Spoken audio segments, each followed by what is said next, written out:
হিজবুল্লাহকে নিরস্ত্র করতে চুক্তি সই করেছে যুক্তরাষ্ট্র, ইসরায়েল ও লেবানন।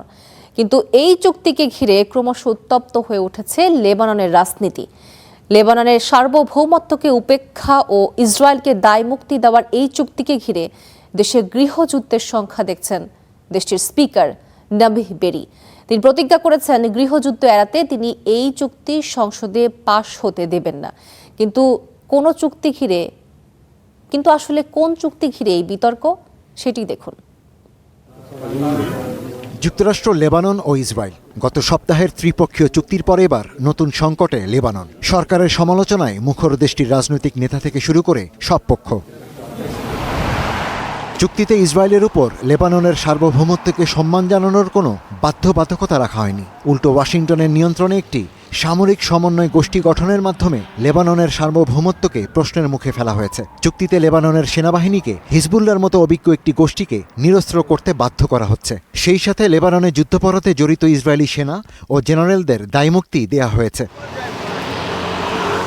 অথচ 2023 সালের অক্টোবর থেকে এ পর্যন্ত লেবাননে 10 লাখের বেশি মানুষ বাস্তুচ্যুত হয়েছে, অন্তত 8,000 মানুষ নিহত হয়েছে। তাই চুক্তির পর বৈরুতে রাস্তায় বিক্ষোভ করে ক্ষুব্ধ জনতা।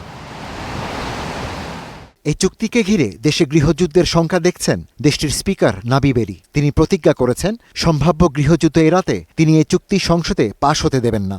যারা এই চুক্তি তৈরি করেছে তারা দেশে একটি গৃহবিবাদ তৈরি করতে চায়, কিন্তু আমি তা চাই না। আমি এই পরিস্থিতির অবসানে চাপ দিচ্ছি। আমরা পুরো অঞ্চলের মানুষ মার্কিন প্রশাসনের ভেতর রশি টানাটানির খেসারত দিতে পারি না।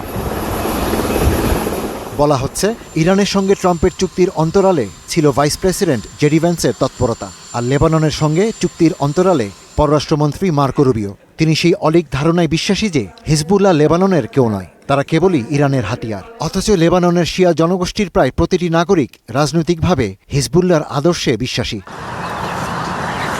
ফলে হিজবুল্লাহকে নিরস্ত্র করার নামে লেবাননে মূলত গৃহযুদ্ধের বীজই বপন করেছে যুক্তরাষ্ট্র ও ইসরায়েল। স্বভাবতই এই চুক্তিতে উচ্ছ্বাসিত ইসরায়েলি প্রধানমন্ত্রী নেতানিয়াহু। তিনি রীতিমতো দক্ষিণ লেবাননের ইসরায়েল নিয়ন্ত্রিত অংশে সফর করে সেখান থেকে সেনা সরিয়ে না নেওয়ার ঘোষণা দিয়েছেন। ইরানে ব্যর্থ নেতানিয়াহু এখন লেবাননে বিজয় উদযাপন করতে চাইছেন। השגנו הישג היסטורי למדינת ইশতিয়াক হোসেন, স্টার নিউজ।